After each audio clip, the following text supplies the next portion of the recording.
Hello guys, welcome, and in this video we will derive the third equation of motion, that is v square is equal to u square plus 2as graphically. It's very important question और frequently exams में पूछा जाता है. So let's start.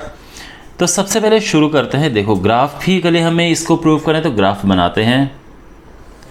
तो ये बना graph, X axis, Y axis, origin. तो ये ग्राफ होता है टाइम एंड वेलोसिटी के बीच में. Okay, this is velocity and this is time. अब देखिए, एक पार्टिकल ने मूव करना शुरू किया, तो जिस समय उसने मोशन अपना शुरू किया ऑलरेडी उसमें एक इनिशियल वेलोसिटी थी और वो इनिशियल वेलोसिटी है u. ओके, तो ये a से उसने चलना शुरू किया और उसके बाद वो चला b तक, b पॉइंट तक. और कितने टाइम तक चला? t टाइम तक.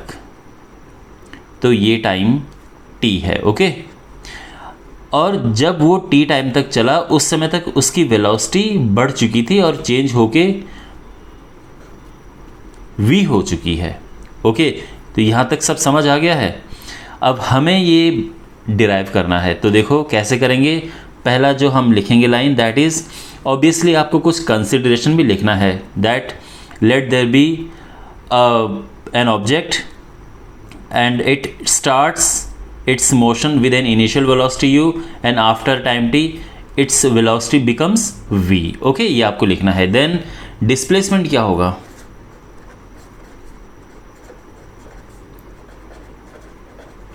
तो डिस्प्लेसमेंट वेलोसिटी टाइम ग्राफ का क्या होता है? इसमें area under we T graph.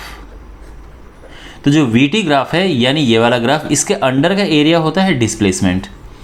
तो अब इसका हमें एरिया निकालना है. तो एरिया निकालने का दो तरीके हैं. या तो आप इसको ऐसा करो और ये ट्राइंगल का अलग करो और इसका एरिया अलग निकालो, एक ये तरीका है. या फिर आप इसको एक ट्रेपेजियम कंसिडर करो कि ये ओ ए बी, इसको नाम दे दो सी और ये ओ. तो area of A B C O A means इसका एरिया हमें निकालना है. Okay, area under this line. तो डिस्प्लेसमेंट का सिंबल होता है एस और इसका एरिया, ट्रेपेजियम का area half into sum of parallel side. तो देखो ये दोनों पैरेलल साइड्स हैं तभी तो ये ट्रेपेजियम बन रहा है. Plus B C, A O plus B C into इनके बीच की डिस्टेंस क्या है? देखो ओ से ये दो पैरेलल लाइन, इनके बीच की डिस्टेंस ओ सी है. यही एरिया होता है एक ट्रेपेजियम का ये. अब हमें यहाँ पे वैल्यूज़ पुट करनी है. तो ए ओ यानी U, this is U. B C, तो ये क्या है? वी है, यहाँ तक वी है. ओके, इंटू ओ सी यानी ये, तो ये क्या है? ये जो गैप है दिस इज़ टाइम टी. अब यहाँ पे थोड़ा सा जस्ट टेक अ ब्रेक और देखो हमें प्रूव क्या करना है. तो यहाँ पे जो चीज़ें हैं वो यहाँ देखो क्या है और क्या हमें नहीं चाहिए. एस हमें चाहिए, ठीक है. यू चाहिए, ठीक है. वी भी चाहिए, हमें टी नहीं चाहिए. तो टी को रिप्लेस करो. तो टी को रिप्लेस कैसे करेंगे? देखो हम जानते हैं कि जो एक्सेलरेशन होता है वो होता है v minus you upon T. तो यहाँ से टी क्या निकलेगा? अब ये नीचे और ये ऊपर आएगा तो ये हो जाएगा v माइनस यू अपॉन ए. समझ गए ना आप? तो ये काम जो है ये यहाँ पे लिख दिया हमने, ये आप चाहो तो यहाँ पे भी लिख सकते हो, ठीक है ना. तो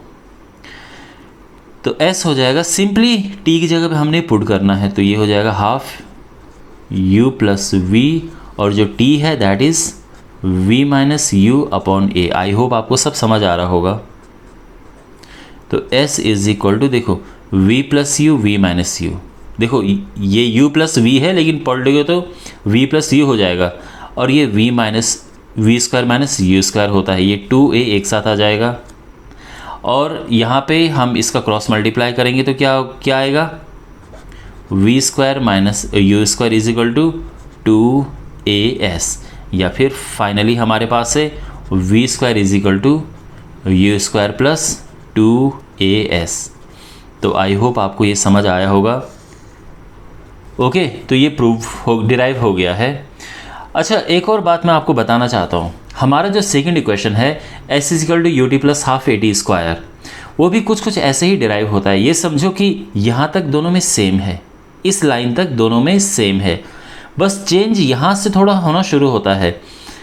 जब हम सेकंड इक्वेशन डिराइव करते हैं उसमें v आ जाता है क्या, u प्लस AT, लेकिन इसमें v वहीं रहता है, t आ जाता है। ये बस इतना सा चेंज है, बाकी दोनों ही बड़े आसान हैं।